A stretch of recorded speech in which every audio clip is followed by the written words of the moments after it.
do go. I was up first 3 seconds because I was in a message. I don't know why I play with my hair because my hair's shit. So, but it's the most like go like that. Do I go back? You know, to go forward. I don't know. I'm just gonna, yeah, don't even know what that. That's like a ridiculous quiff. Anyways, sod it. Okay, let me start. Do a little hand gesture focus bits. God, the hair gone to shit. Hello, welcome to another. What? I don't know. I don't know why. I've literally. My last one was Alistair Barry, and he was amazing. I don't know why I've been so nervous about this one. Don't be nervous. As I see that, hey, I I don't do know. it's a much more professional setup than my podcast. I don't know why I'm even put a shirt on. You know, I've got full out for this. So let me restart. Hello. Why did I do that bit? Fuck me. Hello. Welcome to another episode of Sit Down for Stand Up with me, Daniel, and Alex Mitchell. How's it going, man? We good? I'm good, thank you. Thank you for having me. I'm looking forward to it. Oh, absolute pleasure. Absolute pleasure. So, I usually start off by, saying, well, start off with how are you? But then, how do we get into comedy? Why do we get into comedy? But I'm just going to do the main one first. BGT. Yeah, that was a thing that happened. Yeah. So, Yeah, that was an how? intense experience. What made you say? Because you're a primary school teacher, correct? Or work in primary school? Yeah. I was a teaching assistant. I was basically like a supply teacher based in a school. And I worked with like kids with special educational needs and stuff. That was my full-time job, and I'd done that I'd worked in school since I was 19. Like started to work my way up, but worked in school since I was 19, which is the only proper job I'd ever had. Um, and then then sort of found, I've always wanted to do comedy, and I love comedy. And BGT was a weird one for me. I was going to be made redundant, and so it just became. I was like thinking about going like I was starting to fall out of love with working in schools anyway. Yeah. And I sort of realized that that was the only thing I could do. Like it was the only thing I was qualified to do, the only thing I felt good at. So it was kind of like it was one of these weird ones where it's like I don't know what I'm going to do next. And BGT were looking for applicants in their sort of last round of hunting for people, and I went for it. I gave it the opportunity and just thought, but the only reason I went for it is because I was being made redundant. If I hadn't been, I would never have taken the leap, really. Well, that seems to have worked out for the best, though, didn't Yeah, I'm never going to teach again. It's fucking brilliant. it? Well, the one thing I've sort of noticed, like when you get on these talent shows, I've noticed that a lot of the comedians on there, they're usually one-liners. Where you were different. Uh, yeah, I mean that's not my style. It's not what I do. I mean, I think part of the reason I'd applied for it was that if you'd looked at the recent years of Britain's Got Talent, you looked at some of the really successful people. I'm Vigo Ven won it the year before I did it, and that's Yeah. just a completely different level of comedy. But in previous years, you'd had Nabil Abdul Rashid, you'd had Lost Voice Guy, you had Daliso Chaponda, and I think they're like doing BGT, you have to be a gag heavy comedian, but it doesn't necessarily just all have to be one liners. And I think those guys, the way they did BGT was the sort of way I was like, if I, end up doing the show, that was the way I wanted to do it, where I wanted to be unequivocally myself. I didn't want Yes. to pander to anything else. I wanted to do this is the type of comedy I do, and this is what I want to continue to do. But in saying that, like I was only 3 years in when I Hmm. did BGT. I was 2.5 years in when the application process started. Like it was very early doors, so I didn't really know what comic I was and what I was going to be. Like I was just turning up and hoping for the best at most of my gigs. So it was then Hmm. kind of BGT pushed me to that. Okay, what do I want to say? And I'm still finding that now. I still feel like I'm a different comic to the one I put out on BGT, but that was a big thing for me was when I did that show was like I didn't want to do something I didn't feel comfortable with. I wanted to do what I felt I was good at and I knew. Um, and that was a big one of the big sort of stipulations of me doing it was that I wanted to remain like myself. Hmm. Okay. Well, one thing that I sort of like notice with like a lot of comedians, they usually start off in a like they start off, they start their comedy journey from like a dark place, and and they make light heart of it. And I think when it comes to comedy, it's a great platform to, not only, just be your funniest person you can be, but also to, shed light on topics that people might not be familiar with. Yeah, I mean, I got to do that obviously with the show. I took my humor is always and my style has always been very self-deprecating. It's a lot of it's mainly stories about me with some observational stuff thrown in, and my take on life is unique in terms of the fact that I'm queer, I'm autistic, and I'm disabled. So that obviously leans into what I do. So yeah, on the telly, I was talking about those subjects. I was making fun out of those subjects. Yeah, but also in doing that, you shine a bit of a light on it. But like I never went into that show with the ambition of people are going to find me inspiring or people are going to go, oh, what a great guy for shedding light on these issues. Like I went on that show in the hope to win £250,000. That's why I did it. Like let's not pretend I was doing it for any legitimate nice reason. Like but that was something that obviously came out of it and was an absolute sort of privilege really, and to get to talk about my disability, FND, which is sort of remarkably unknown. I'd So never to heard talk of it, about dude. that, I'd never heard of it. yeah, so many people haven't. I think that's one of the biggest issues I have with it is the way people who are diagnosed with it, the way we're told we have the disability makes us feel like we're the only person in the world with it, and it's just not true. There are so many of us, but we're just made to feel like we're the only people with it. That's just a massive issue in terms of the social isolation that causes is insane, right? And so I wanted to, that getting to talk about that was really felt important, and felt like that was a bit of a moment for me going sort of full cycle, having been diagnosed with it, a year and a bit before, and then and feeling like no one else had it and I'd never heard of it, to then getting able to stand on television, say it in front of 4+ million people, that was a real big thing for me. So that was a really cool thing to talk about and sort of get on board with. I think also break some stereotypes around things like autism as well. I think we have this thing specifically with autism where it's like we either assume people who say they're autistic are either self-diagnosed or have a very, very, very severe learning difficulty. And it's like, no, that's not always the case. I think that's a stigma we have, is that they are either people who really struggle or it's people who are like who go on TikTok and self-diagnose because they've done a BuzzFeed quiz. And actually it's like, no, there are people in the middle of that. You know what I mean? Like Well, that's it seems important to like show that. it seems like it's a buzzword right now. It's like the 2025 summer, popular thing. Like people, Uh, like I've said, like everyone seems to say like self-diagnosed. They try and like yeah, I think and I everyone's trying to think jump in a box. what I would say with that is people have to self-diagnose because the system has been so shit for so many years. I didn't know That's that. yeah. Am I allowed to swear on this, by the way? I've realized I've dropped it 2 or 3 times. Piss, fuck, shit.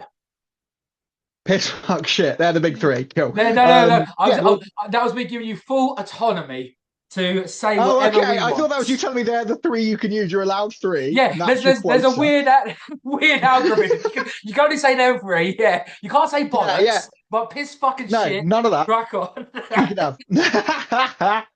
Yeah, the system's crap. The system's rubbish. It's just it has been for years, and I think that well, I mean that's 14 years of Tory leadership and cuts, right?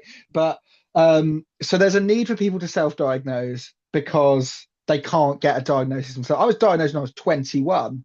The process started for me when I was 5 years old. That's ridiculous, right? That's insane.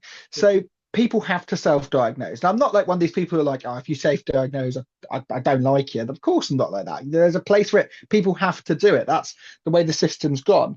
I think what annoys me most is when some people say things like, "Oh, I'm a bit autistic," and it's like that's not how it works. Like that's you can't just be a bit like you can't. That's you can't. So no one goes to the Paralympics and goes, "I'm a bit disabled." Like that's not Yeah. a thing that happens, right? You can't do it with autism. Like it's not. That's not how it works. Like you can have autistic tendencies, but you're either autistic or you're not, or you have autistic spectrum disorder, which is what we ASD, which is how we refer to it now, and that covers everything from including Asperger's, and everything that we used to diagnose separately now sort of comes under ASD. So again, I felt like actually talking about autism on stage was a weird one because it was like, again, people were very much like, were surprised that someone like me was autistic, but still a functioning adult.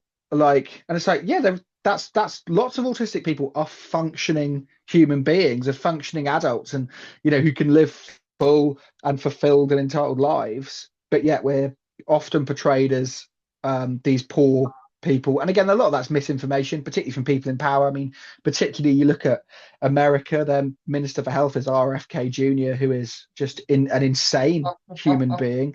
Ridiculous, isn't He's it? like, yeah, I think he's got the IQ of that, similar to a banana.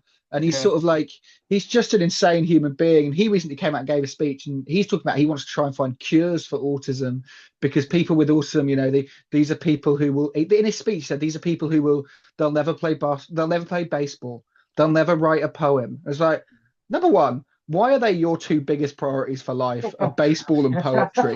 Like, that's a really odd. That's your go-to. That's your cut-off. Yeah, he loves They can baseball be and poetry. scientists and Bro, doctors, but no, they can't be baseball players. yeah, exactly. His thing, he said they can't, in his top three, where he says these are people who will So never you've play lost me. baseball, they'll never write a poem, and they'll never pay taxes. I'm like, why are they your top three priorities for life? Is that you must be able to play baseball, write a poem, and pay tax? Like, it's just, what the fuck is wrong with you? Oh. Like, this guy's insane. And so that misinformation obviously feeds into it. So I guess, yeah, inadvertently, to answer your question in a really long way, inadvertently, I got to break a couple of stereotypes, which actually is pretty cool. What I love about your sex, I've watched a lot of your stuff now, is that you touch on it, but when some people they'd make it their whole set, their whole personality. Where I would say Yeah. you're opposite. So you touch on it to spread awareness, but then you just go back to being funny for being funny. Oh, bless you. Thank you. That's very kind of you. That's going on a poster somewhere. That's, that Slogan can go on a song. poster somewhere. That's better So than anything Steve Bennett's ever fucking said about me. So I just got to try baseball now, and I'm off. So yeah, yeah, yeah. so you've been doing it, 2.5 years before you jumped on the BGT, Yeah. apply for it. What made you decide to even get into it in the first place? I mean, I've wanted to do it for a long time. Like, I think I've got that proper. I'm a comedy nerd, right? And I've got that proper. It was probably one of my autistic obsessions as a kid. Would be like I would religiously watch Mock the Week, Live at the Apollo, things like that from age 9 upwards, and do the whole, sneak around trying to watch it. Hopefully, no one notices, because I knew I shouldn't have been, right? And I was doing that, like, and so by the time I got to 13, I was like, I want to do that. Like, that's really cool. That's what I want to do. Um, and then, but it never seems like a valid option. It never seems like something that can happen. Even to do as a hobby, it seems like, how do I go and do that? Because also, like, everyone says, well, just go to your local open mic night. Who has a local open mic night anymore? Yeah. Like, that's not a thing. And also, like, comedy open mics, like, it's not a thing anymore where you can just turn up and perform, because the market is so, like, diluted with so many people who want to be comedians, so many good comedians who are just So saturated. The doing everything bar they is can to so high. break through. The bar is so high now, Yeah, even for open mics. it's so hard to get on one and then be invited back. Like, so Mm. it just never seemed like a valid option. And then COVID hit 2020. I was training to be do my teaching assistant qualifications and stuff, and I was teaching from home. Right? I was teaching classes from home. I was 19 years old, 19, 20 years old. I was teaching um, kids with special educational needs from home over Zoom, from lessons that I'd have to plan because the other teachers were so swarmed with stuff. Like, it's frankly immoral. I was 19. Like, it's absolutely, I was not a good fucking teacher. Like, it was absolutely mental to have to do that. And then and that was obviously an incredibly depressing time for lots of people. And I was under a lot of stress and pressure. And I sort of start in any free time I had, which was very small amounts. It was, I was starting to write comedy. I was like, yeah, let's write some stuff down. Let's have some ideas. And a lot of it, and I think a lot of people when they start, is like you think of the people who you're inspired by and you just write like them, or you write in their voice almost. And so a lot of it was almost like it wasn't like it was almost like joke copy. And obviously I wasn't going on stage and saying, because I just started writing. And then eventually you can sift through the joke copying and find stuff that's like original, and you can make out 2 or 3 minutes of that. Mm. And when I first got in stage in 2022, after it still took a year after the lockdowns ended before I did it, but I went to I found an open mic night through Facebook. It was in Sheffield, so I had to travel over to Sheffield. It was awful, as all first gigs should be. Like they Yeah. should all be terrible.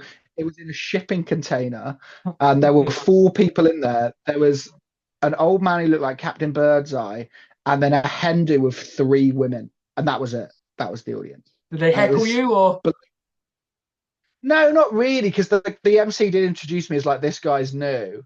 But also, here's another thing for you. This was like an open mic night. No one was getting paid. But to get on it, I had to lie about how many gigs I'd done, because the guy was like, to get on this gig, you've got to done at least 10 gigs. So I was like, yeah, I've done 20. I hadn't done Smash any. it, mate. But that's like, I was like, I couldn't get a gig otherwise. Like that's the state of the industry. Like, Oh, is it, and yes, I applied for a open mic on the forum, Facebook. We all use Facebook for the yeah. forums, and it was bracketed. Have you done open mic? The first bracket was 0 to 250, Yeah, it's mad, isn't it? and it's like, so you're That's mental. you won't consider me if I've done under 250 gigs, and Yeah. for a 5 minute open spot, and it was a bringer spot, and if you didn't bring anybody, you only got given 3 minutes. This And it's this like, is so London, though, isn't it? This was in London, I assume, right? oh, You dude, see, this is the yeah, most dude, London obviously, bullshit. Like, like that's bringers, not a thing anywhere else in the yeah. country, or I would argue the world, right? It's absolutely ridiculous. Like, I apply. I remember once seeing one advertised. It was a London open mic. It was a bringer and a stayer, and it had a dress code. What the hell? Like, that is absolutely mental. Yeah. Like, I don't London understand bringers. is I on think another level, mate. because one, I haven't got friends who friends would want to come see me, unless I became proper famous, then they'd come see me. But two, if I invited a mate to come to a pub to listen to me perform, but you can't talk to me the whole time, Yeah, it's like, that's true.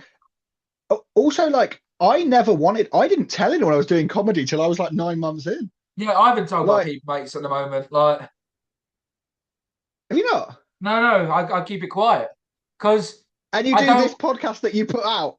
Yeah, different, That's different fucking profile ballsy. and stuff, different profile and stuff. Because I'm sort of like, oh god, this is going to sound very Andrew Tatey, but I'm currently Oh dear. in my leveling up mode.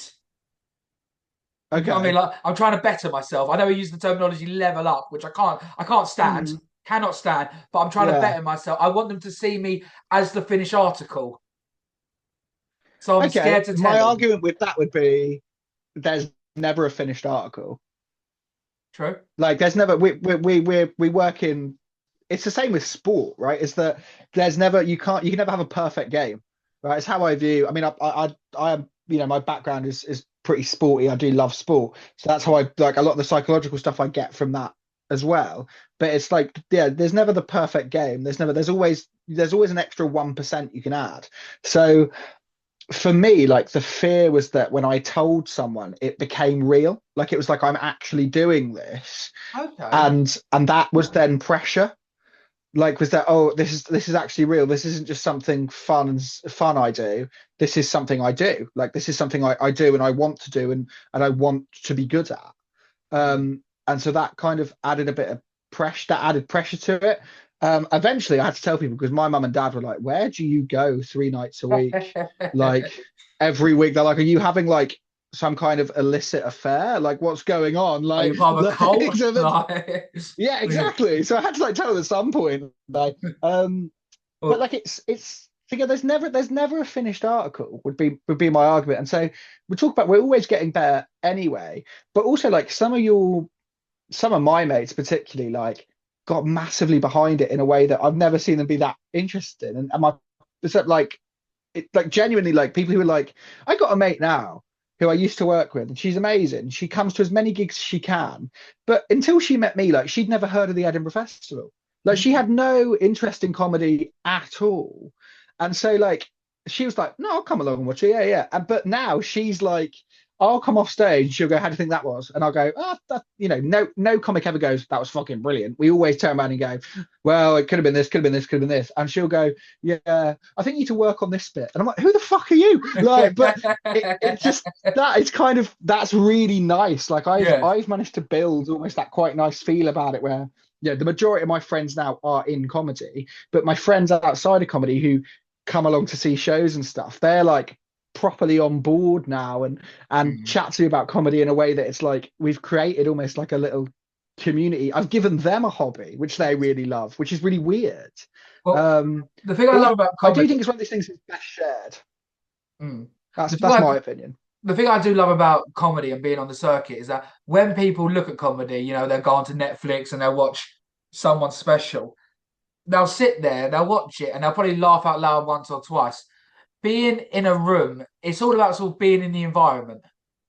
Yeah, Like when you're in yeah, the room in a comedy store, in a comedy club, the atmosphere is different. You will be laughing out loud, even if you never laugh, in front of the TV. It's a different environment. It's a yeah. different, and it's such a Well, it's the collect. science, isn't it? It's the science of it. If you're in a room and somebody laughs, that's funny. You're gonna, it's incredibly difficult to not join in, Hmm. right? It just is. So that's just the science of it, and that's why it works. And it is a completely different thing. And also, like, it's an event when you go out to comedy, right? Even if you're going out to see an open mic thing, it's an event. You're spending an evening out, right? You're committing yourself to this. Whereas if you just put something on Netflix, there's no commitment in clicking a button to play something on Netflix. And that's that. I think that's the difference is like when you're is that commitment to having a good time. And that's what makes comedy as special as it is. Oh, wholeheartedly agree. So when it comes to comedy, how because obviously when you went on BGT, everyone would have seen your set. Did you have to write new material after that? And like, Yeah. how often do you perform new After material? that, before that, when I first appeared on that TV show, you can't tell anyone you're doing it, right? I It's find, all oh, I hush didn't hush know that. kept secret, right?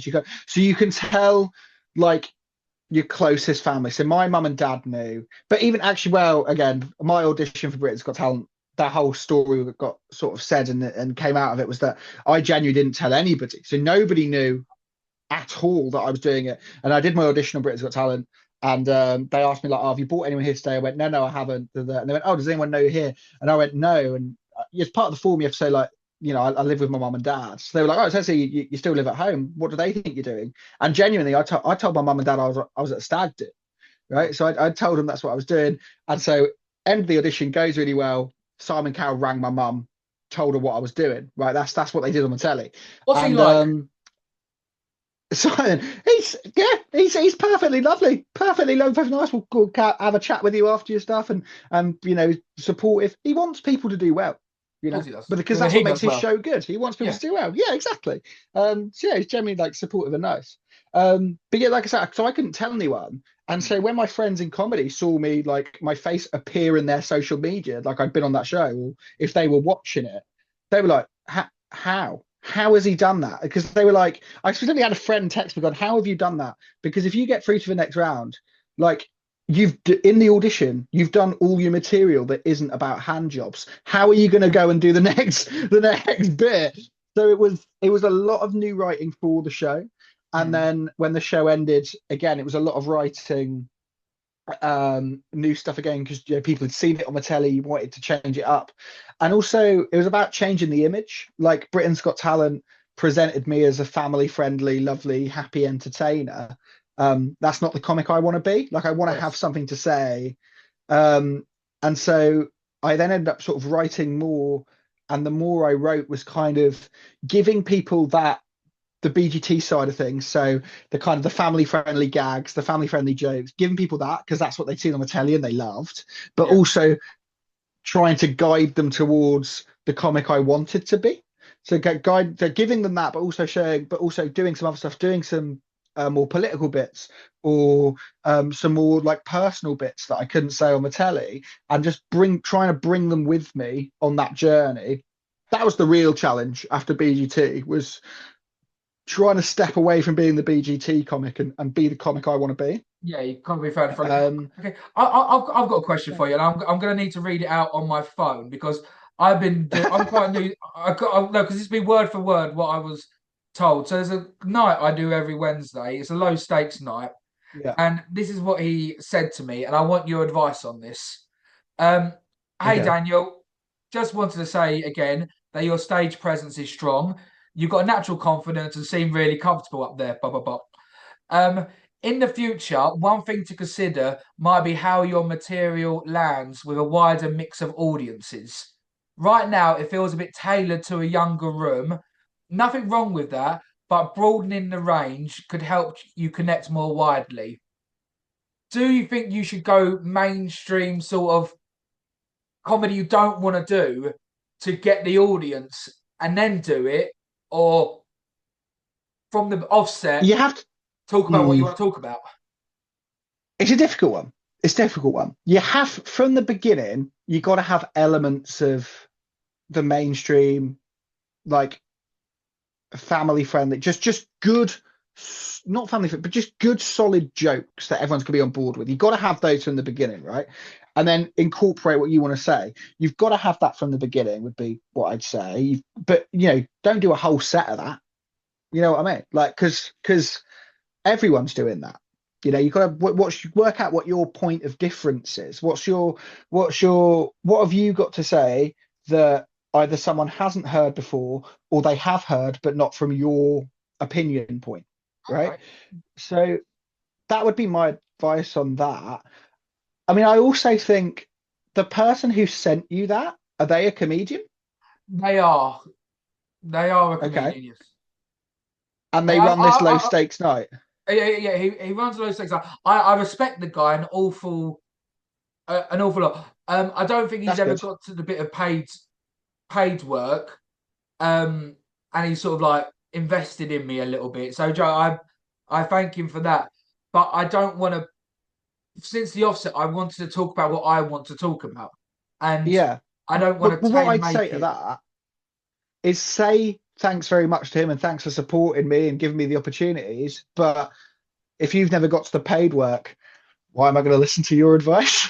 Like, you know what I mean? And it's not like in a nasty, horrible way. We all need people who are going to give us advice, and they could be from anywhere. Like I was saying earlier, my friends give it, right? Yeah. But take it with a pinch of salt. I think, and this is coming from someone who's obviously we've not gigged together, right? I've not seen a lot of your work, so it's like I think you need just good, strong jokes that appeal to lots of people. My banker for years when I started was I'd do a joke saying that I look like a homeless Alan Carr, right? Because everyone knows who Alan Carr is.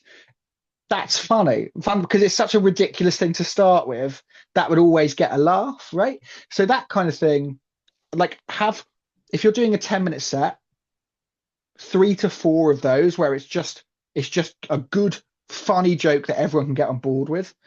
But in between time, like talk about what you want to talk about, but just bring people along for the journey. And like I said, if he's saying like your stage presence is great, well that's half the battle. Because if your stage presence is great and people want to listen to you, then they'll go with you whatever you're talking about. I like remember starting, and even now, like I do a lot of jokes about, I'm a queer man, but I don't do stereotypically queer things. So I do a lot of jokes about I'm a huge football fan, but What's your football team? still isn't the safest place for queer people. But like, What's your football if team? you're, Cambridge United. Oh, okay, fair. So I grew up down south. I grew up in Bedford, but when I was a kid, Bedford didn't have a football team because they'd gone bust. And my dad was born in Cambridge. So my dad started taking me to Cambridge games, and Uh, so yeah, forever I've been a Cambridge fan. so So you got a I rugby try and top like on. I Rugby do. Yeah, top. well, it was the yeah, it's an England rugby top, but it was the British and Irish Lions were playing this morning. So Right. I'm very much invested in that. I'll be 100% honest with you. I forgot this podcast was audio visual. Okay. I would have put on a better shirt. It's That's it's fine. But I've upset many people when I say this. I played rugby for 4 years, and I played Yeah. American football to a semi-professional level for 4 years. And American football's the hardest sport. I'm gonna piss people I off with mean, that, but you're incorrect, but no. Yeah.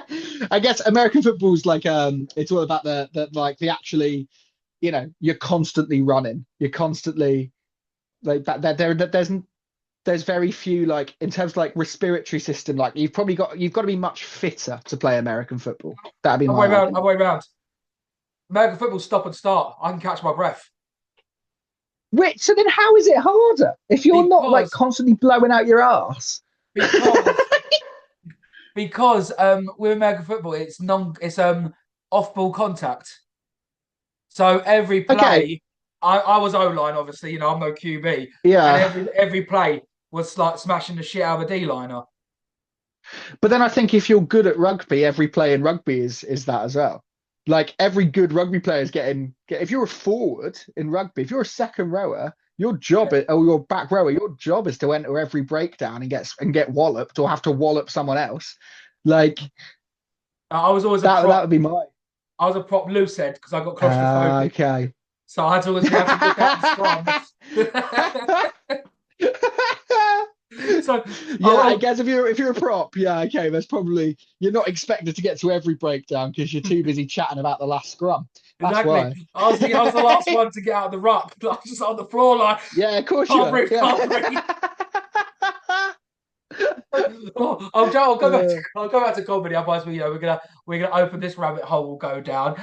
So you have to write loads of new material. Obviously, mm, some will go well, some won't. How many yeah. times? How many chances will you give a joke before you say yes, that's part of it now, or no, I'm going to discard it? Um, it's not necessarily how many chances, it's how many different audiences I do it in front of. So it's like I might say different audiences. Like if you do it in front of like there's some places you go and the audience is the least diverse thing you've ever seen in your life. And there's some places you go and the audience is like a melting pot of all cultures. And so it's like and ages and societal class and things like that. So it depends very much on the audience. Like I have sets that I just tailor towards, if I'm doing a function room in a hotel. I'm doing a function room in a Hilton this weekend, Okay. right? In quite a nice place and quite a nice area of the country. I'm probably going to leave out the blowjob gags. You know what I mean? Like it's things like you can just sort of there's You certain stuff you just don't touch, right? you might get So you propositioned have to to room tailor it. 401. Yeah. So it's a difficult one. But I would say, yeah, probably 4 or 5 times. It also depends on how much you enjoy the joke. Like if I enjoy doing the joke, I'm gonna find a way to make it work. Like Yeah. in our own heads, we know if the idea is good. If the idea is good, and then you go and do the joke with that bit in it, Hmm. and it doesn't go fantastically, you can always come back and go, okay, the way I word around it needs to change, or the way I present it on stage needs to change, because the idea in itself is funny. Like, you Hmm. know, that's the difference. But yeah, I would say usually 4 or 5 times before I'll either abandon it or um try and rewrite it in a different way. Actually, I'd say it's never abandoned. It's always in the notebooks. Like always have it in notebook or the notes page of your phone. Yes. Never Oh, like I'm a in blue my book comedy man. notebook. I'm a book Yeah, cool. man. I Never have to. never cross a note out. Hmm. That's my belief on it, right? Because if it's not working now, you could find it in 2 years and go, oh, that's actually quite good. And now I know how to work that in well. Hmm. So never cross a note out and always do go back and have a look. And for two reasons. One, you might find a gem. And secondly, you'll realize how much you've improved. Because like some of the stuff you write, and then you go back to it and go, what the hell was I thinking? Yeah. Like, when did I ever think this was funny? So it's quite a Hmm. nice for both those things. So yeah, my biggest bit was, yeah, never cross out a note. Like let it be, let it sit. If you can't get to work immediately, let it sit, come back to it in a month, 2 months time when you've done another 10, 15, 20, 30 gigs, then come Yes. back to it and go, okay, now can I work it in? Right. Okay, 'cause I'll give you an example because it's actually a hotel. Well, it's not a hotel joke. It's about an elevator, and Okay, yeah. I don't know how to get it. from the idea onto paper. It's basically about somebody who's like messed with all the numbers on a lift, Mm. and I can't, and it's basically a wank joke, and I can't believe someone's rubbed one out. Okay, cool. Yeah, I see something in that. I think there's also a joke in like someone's changed all the numbers. It's like, okay, and this is immensely rude, but it's the difference between having a wank yourself and someone else doing it for you. Is Yeah. that like I know what floor I need to get to, I know what numbers work.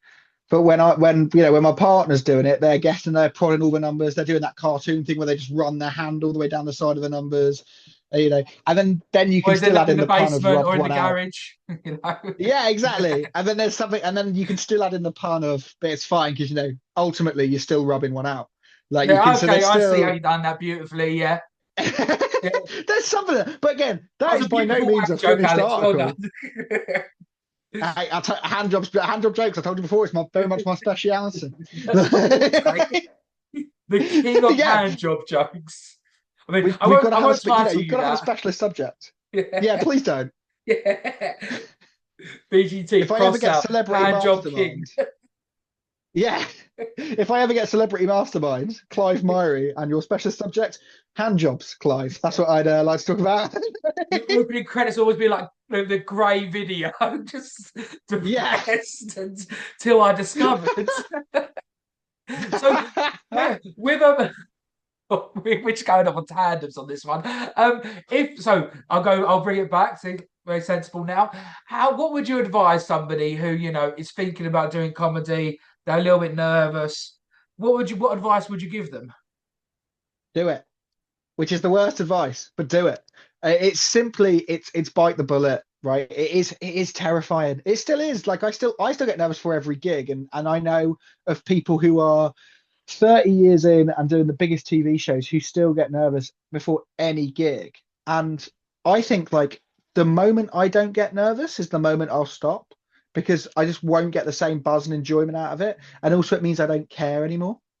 Like, and that's where I'm at with it. So I think when you start it is the most scary. My first year, I was doing 2, 3 gigs a week every week for my first year.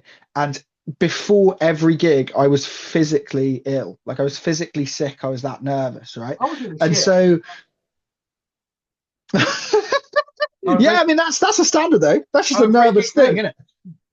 Yeah, Yeah, fair, do it. Yeah, yeah, yeah, gotta do it, gotta do these things. yeah. I It's my so my first my opening two advice, minutes. yes, my advice when you first do it is like is bite the bullet, go and do it. It's that know that more often than not, your first gig is going to be pretty awful, Mm. right? That doesn't mean you're not good at it. That doesn't mean you're bad at it. That's just how it goes. We're all learning. We're all on this journey. Mm. So eh, don't be disheartened by your first couple of gigs. Um, write, never cross out a note. That's really important. Um, And then in terms of actual logistical advice, mistakes I've made, don't drink too many fizzy drinks or fizzy lagers before going on stage because that's just gross. I'll be You pissed feel in awful. general. Yeah, don't get pissed. People do that. Do not get pissed. Yeah. But yeah, don't do too many fizzy drinks. My other thing as well. I still can't. I can't eat and then go on stage. Like I'm aware of comedians who can eat a full meal and go on stage. Like those people are psychopaths. Like I don't know how you do it. Like I want to feel light on stage. I also say when you start as well, a good tip I got was don't have too much in your pockets because it's just another thing that you can sort of be distracted by or fiddle with or play with that's going to like take your audience's attention away. So that kind of thing. But genuinely, it's the only job in the world where it's go for it and see what happens. It's just like there's no one can tell you how to be funny. No one can tell you how to do this job. It's not doable. People can give you little bits of advice, but just keep at it. Just keep at it. Like it's one of these ones you're gonna hit a lot of brick walls. Mm. Um, but keep at it and really try and enjoy it. That's good. That's my ultimate advice. And there's good tangible advice there as well. So would you say your best joke is your favorite joke? Is your favorite joke your best joke, or do you have a joke that it doesn't always hit, but it's got a soft spot in your heart? Um, I think, yeah, I don't think the joke that gets the best reaction is my favorite. The ones that are my favorite are ones that I've worked hardest on. Mm. Ones that have been like, I took me so long to get this punchline as good as it is, like, or ones that actually people who aren't in comedy have actually sort of helped me on a bit. Like I love it when I do a joke and one of my friends who's not involved in comedy goes, "Yeah, I'm not sure about that," and I'm like, "Well, I just don't know how to write it." And they go, why not like this?" And then you go, "Oh, that's good." Like that's just quite nice. But I'd say yeah, my favorite ones are the jokes I've worked sort of hardest on. Um, I'm doing a lot of stuff at the minute about how I was in a very bad relationship previously, and my partner split up with me, but they split up with me 10 minutes before I had to teach year 6 maths, which is just so bleak. And then the joke goes, so like imagine that I then had to walk into year 6, teach SATs level maths. I had to ask questions like, if a train leaves Leeds station at 10 a.m. and arrives at Sheffield station at 11 a.m., would life be better if I was underneath it? Like that's one of my favorite ones at the minute. And I think again, it sort of doesn't hit everywhere, but it's got all the good elements of like it's a little bit shocking, it's quite funny, and it's silly. And like I think if you can have those three things in a joke, that will always make a joke quite good. That's perfect. Would you say comedy does have an impact on relationships? Yeah, yeah. Comedians, we are not good people. We are not- I it's a very difficult and demanding job, right? Like for me, I'm in the fortunate position where I get to do this full time now, but that means I'm out 6 out of 7 evenings a week out gigging, or I'm traveling somewhere. I spend a lot of time in my car on my own. That's not Yeah. helpful for anyone. So that can sort of affect my mental health. And when I have poor mental health, that makes it sort of harder to be in relationships. But also, it's a lot of pressure on another person to be in a relationship with a comedian is a lot of hard work. And like I'm single now. I've been single for a while. Ultimately, like I'm at a point where I'm okay with that. Like I'm actually quite I'm the happiest I've ever been at the minute. I'm feeling pretty good. So that's really good. Ultimately, yeah, I think it'd be great to get into a relationship that's like a really nice relationship, a good one, a strong relationship. But I also understand that like it, as a person, I'm difficult to date, but also my job makes that difficult as well because yeah, I'm very rarely at home. I Yeah. spend my life on the road in my car at the Edinburgh Festival. Like it is tough. It is a tough and demanding job. And it's another reason why you've got to love it. And there are so many reasons to love it. I don't want to put people off because there are so many reasons to love it, but it is tough and it is demanding. But I also think there are many other avenues when it comes to the comedy as well. You might not be, say, like the best stand-up, but you could be a fantastic writer. I mean, Yeah, I've started to discover I think I am good at stand-up, but I am enjoying doing podcasting as well. Like there are many avenues in great. comedy to sort of get yourself Yeah, involved with there it. are so many ways, and that's the industry is huge. There are so many roles within it, and so many places for it. And I'm quite fortunate again that I live I'm in the middle of the up country. north. I live on a circuit that isn't, but I also live on a circuit that doesn't have like a massive amount of nights, like of comedy nights. Like in terms of we've got a fair few open mics and we've got loads of top level pro stuff, but that middle bit we haven't really got, or we've got very few of them that are good. So like I'm in a fortunate position where like I run a couple of gigs now. That's a really fun thing to do. And anybody can do that. You don't have to be a comedian to run a night. Like you just got to enjoy comedy and enjoy that process. So there are so many jobs within this industry that are worth doing. 100. I was just looking on my Excel sheet from ages ago when I was applying for gigs, and this still had bringers on it. And in London, I think there was 142 nights. Yeah, But I when I mean, took off bringer, it goes down fair to play for you 45. putting that spreadsheet together I, because that must have been a bleak I, afternoon. I nerded it Like, out so hard. Like, do you know what I mean? I think I did like Dragon Force's album yeah. 3 times over. So I'm gonna ask you my favourite question, Alex. It's a two-parter. I ask it on every one of these. Two-parter. I don't really care about the first bit, but I ask out of politeness. It's all about the second bit. Number one, what was your favourite moment in comedy and on stage? And second, what time did we bomb the hardest?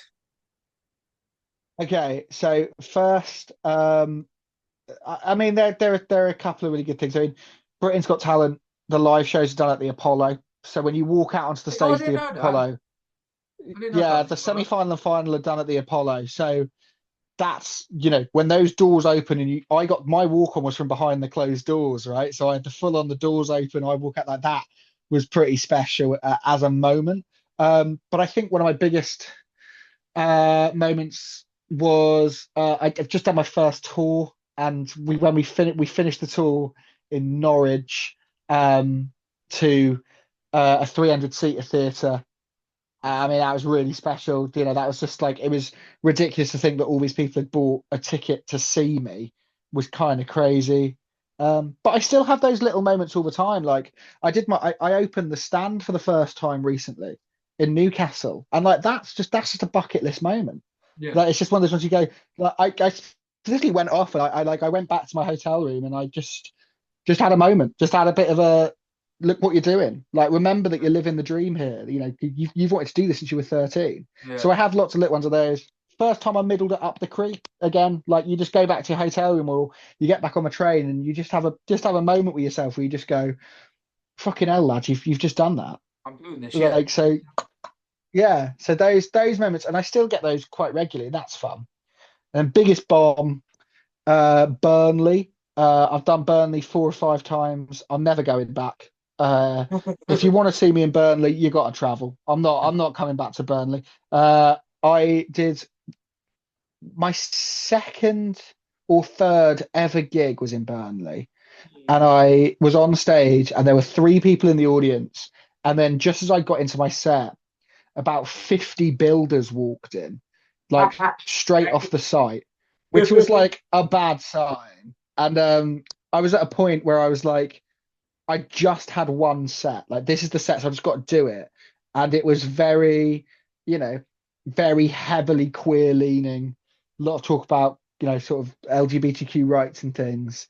But done in a way that was less funny, more preachy, which can often Yeah. happen when you start off as a comedian. Like, you have the stuff you plan to say that you think's funny, but it can sometimes come across more as I've got a microphone, listen to me, Right, rather than yes. let's all have fun together. You know what I mean?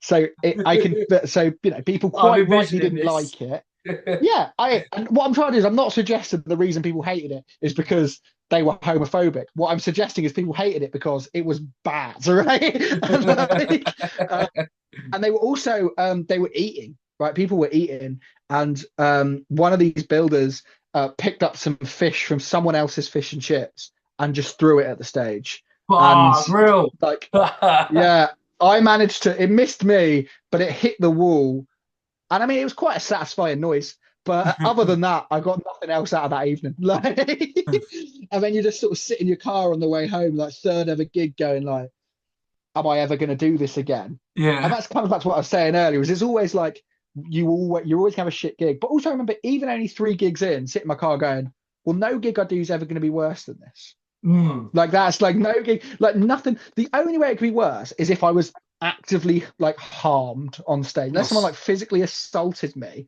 there's no way it could be worse. So I was like, so I'm never going to do a worse gig than this. So actually, the next time I do it, will be fine because it'll be better than this. Like, And the thing is, though, like it is good to go through them hurdles because it does create the yeah, resilience. Because how many lesser people would have dropped off at that point, said no, it's yeah, not for me, and then they wouldn't have led to a and career in quite comedy. rightly, quite rightly dropped out. You know what I mean? Like it makes perfect sense to leave after that. It It makes wasn't even a perfect good sense. fish.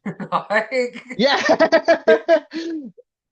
And I think, yeah, having those moments is also really important. Those stumbling blocks are really important in terms of getting better as well. But just is the way it is. That for me was the biggest one in terms of my confidence. Was then that happened, and then whenever I'd go to a gig and I was really nervous, I'd always go, "Well, it can't be worse than that." yeah. Like it can't, it'll never be worse than that. So that was a huge thing in terms of my confidence. And you got to do bad gigs to gain your confidence anyway. So yeah, I try and see the positive in everything. So if it's an awful gig, you go, well, I'll be more confident next time. You know what I mean? Like it's just one of these things. Just always got to try and see the positive in it. It's all a learning experience on the journey, Yeah, which I love. yeah. Alex, thank you so much for coming on. This has been absolutely awesome, brother. Thank you for having me. I've really enjoyed it. Thank you. No, I appreciate it, man. And yeah, when I travel up north, I'll hit you up. Hopefully, we can get on a couple of circuits together. Yeah, that'd be cool, man. That'd be cool. Cheers, Alex. Much love, man. Cheers. See you later. Bye.